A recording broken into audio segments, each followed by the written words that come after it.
Assalamualaikum warahmatullahi wabarakatuh. Hai healthies, be healthy, be happy. Balik lagi bareng aku Mia Alfaridina di Promkes Healthy Life, Healthy Out. Hari ini kita bakal bahas topik yang super relate banget nih buat kita Generation Z atau biasa kita memanggilnya Gen Z. Oke, dengan judul Tidur Nyenyak atau Scroll Sampai Pagi. Ngaku deh siapa yang di sini tiap malam bilangnya scroll bentar doang, tapi ujungnya jam 2 pagi masih aja melek. Aku juga gitu kok kadang, udah niat mau tidur cepat, malah keasikan buka TikTok. Nah, biar kita tahu nih kenapa kita bisa begini dan gimana sih cara mengatasinya. Hari ini aku gak sendirian, aku udah bareng Kak Okta. Selamat pagi Kak Okta. Selamat pagi semuanya, selamat pagi Healthies. Oke, Kak Okta merupakan psikolog dan juga pakar kesehatan tidur nih. Gimana nih Kak Okta dengan kasus sekarang ini Gen Z kebanyakan susah tidur nih Kak. Berarti bukan cuma aku aja nih yang kejebak scrolling malam-malam ya. Kayaknya ini penyakit sejuta Gen Z deh, sejuta umat nih Kak. Iya. Oke, kalau gitu bisa ya kita bahas bareng-bareng biar kita bisa belajar ngatur waktu tidur cepat dan juga lebih sehat. Oke Kak, kalau kita lihat realitanya nih, banyak banget teman-teman kita yang susah tidur cepat karena kebiasaan main HP. Emang segitu ngaruhnya ya Kak gadget buat kita ini? Iya betul, gadget itu ngaruh banget buat kehidupan kita entah dari segi biologis maupun segi psikologis. Kenapa bisa begitu? Karena kalau dari segi biologis, gadget itu bisa itu loh mempengaruhi hormon kita loh. Itu fun fact yang jarang-jarang orang tahu. Apa itu hormon melatonin? Hormon melatonin itu hormon yang mengatur siklus tidur kita. Tapi kalau kita sebelum tidur, kita main gadget, keasikan nonton-nonton, scrolling-scrolling itu ngaruh ke hormon melatonin kita. Selain itu, jam biologis tidur kita itu jadi berantakan. Yang seharusnya jam 9, jam 10 itu harusnya ada tidur, malah keterusan itu kayak scrolling-scrolling. Apalagi kalau ada konten seru tuh aduh lanjut scrolling-scrolling, entah TikTok, IG, terus ada notif baru ting. Nah, itu nggak mau ketinggalan info ya itu biasanya tiap malam. Jadi begitu. Ternyata serius juga ya Kak efeknya ya Kak. Jadi bukan cuma karena kita kurang niat tidur cepet aja, tapi emang ada pengaruh biologis ya yang Kakak tadi sebutkan dari layar HP itu sendiri. Aku jadi mikir deh Kak, pantesan ya tiap kali kita itu habis scroll, mata itu udah ngantuk banget, tapi kepala rasanya itu masih pengen lanjut lihat konten. Ini rasanya seru banget ini kayaknya aku harus lanjut untuk nonton ini sampai selesai nih. Dan kalau udah kebiasaan begini nih, rasanya susah banget mau berhenti. Apalagi tuh yang kata kakak itu ada notif centung gitu, rasanya kayak di hati itu buka dulu ini cuma sebentar kok gitu. Jadi nih Kak Okta, ada nggak sih cara yang realistis biar kita bisa mulai tidur lebih sehat tanpa harus benar-benar jauh nih dari dunia digital? Oke, sebenarnya banyak banget ya tipsnya. Di sini aku akan kasih tips simple, satu aja aku rasa udah cukup.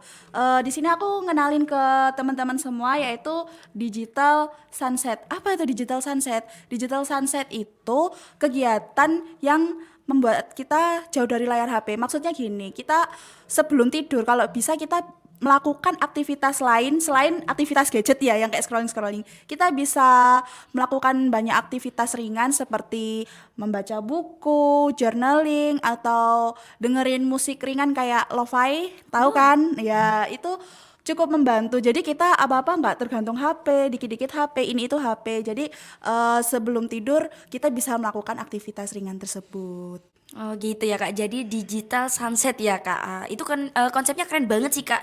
Jadi 1 jam sebelum tidur kita harus mulai untuk menjauhin layar HP.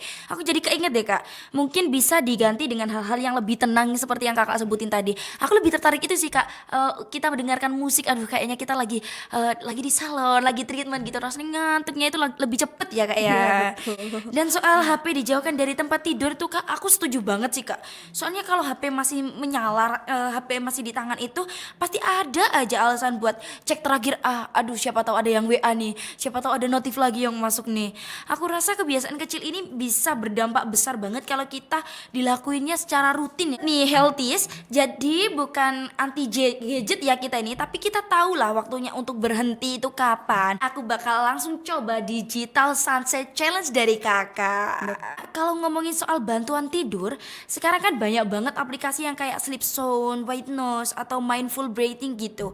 Sebenarnya hal-hal kayak gitu itu beneran efektif gak sih Kak? Atau cuma sugesti doang? Oke, itu sebenarnya efektif banget. Malah itu menurut saya cukup membantu lah ya.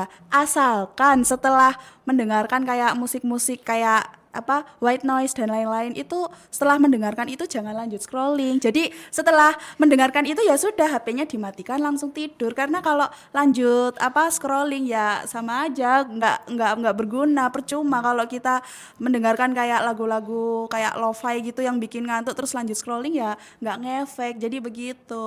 Berarti kalau emang aplikasinya kita gunakan secara bijak, ternyata bisa bantu tenangin pikiran kita ya. Mungkin buat teman-teman yang susah tidur karena overthinking nih, teknik ini bisa mungkin untuk dicoba ya Kak ya. Bisa.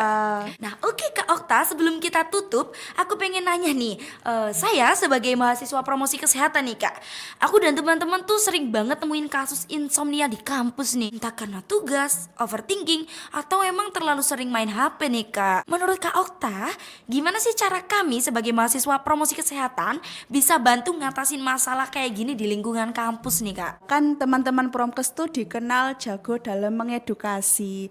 Nah sekarang alat edukasi tuh banyak dan kita bisa menggunakan ini yang terdekat kayak ini nih kayak HP ini ya kayak meme kesehatan atau bentuk animasi-animasi lucu. Pokok bahasanya yang gampang dimengerti apalagi bahasa-bahasa gaul kayak bahasanya anak Gen Z gitu. Nah, Jadi pesannya itu tetap nyampe tapi dengan gaya yang fun, yang lebih menyenangkan gitu ya Kak ya.